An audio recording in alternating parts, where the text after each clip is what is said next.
Rizkiku ada di langit, bukan di tempat kerja. Belajar tawakal kepada putri 10 tahun. Hatim Al-Asam rahimahullahu ta'ala, salah seorang ulama besar kaum muslimin, teladan kesederhanaan dan tawakal. Hatim rahimahullah suatu hari berkata kepada istri dan 9 putrinya, bahwa ia akan pergi untuk menuntut ilmu. Istri dan putri-putrinya keberatan, karena siapa yang akan memberi mereka makan?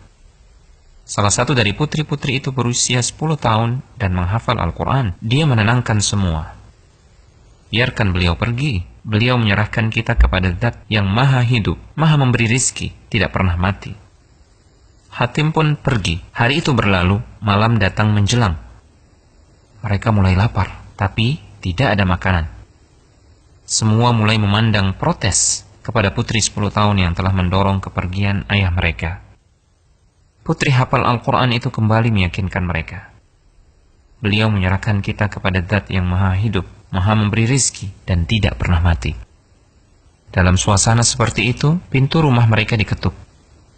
Pintu dibuka, terlihat para penunggang kuda. Mereka bertanya, "Adakah air di rumah kalian?" Penghuni rumah menjawab, "Ya, kami memang tidak punya apa-apa kecuali air." Air dihidangkan, menghilangkan dahaga mereka. Pemimpin penunggang kuda itu pun bertanya, "Rumah siapa ini?" Penghuni rumah menjawab, "Hatim Al-Asam." Penunggang kuda terkejut. "Hatim, ulama besar kaum muslimin?" Penunggang kuda itu mengeluarkan sebuah kantong berisi uang dan dilemparkan ke dalam rumah. Dan berkata kepada para pengikutnya, "Siapa yang mencintai saya, lakukan seperti yang saya lakukan." Para penunggang kuda lainnya pun melemparkan kantong-kantong mereka yang berisi uang. Sampai pintu rumah sulit ditutup karena banyaknya kantong-kantong uang. Mereka kemudian pergi.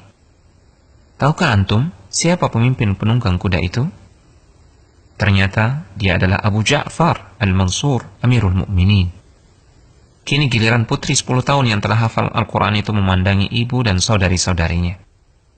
Dia memberikan pelajaran akidah yang sangat mahal sambil menangis. Dia berkata, "Jika satu pandangan makhluk bisa mencukupi kita, maka bagaimana jika yang memandang kita adalah Al-Khaliq?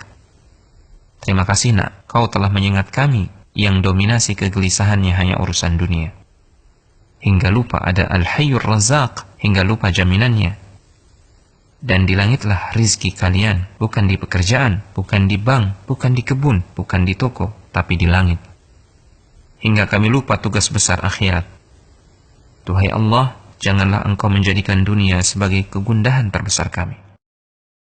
وَفِي السَّمَاءِ رِزْقُكُمْ وَمَا تُوعَدُونَ فَوَرَبِّ السَّمَاءِ وَالْأَرْضِ إِنَّهُ لَحَقٌّ مِثْلَ مَا أَنَّكُمْ تَنطِقُونَ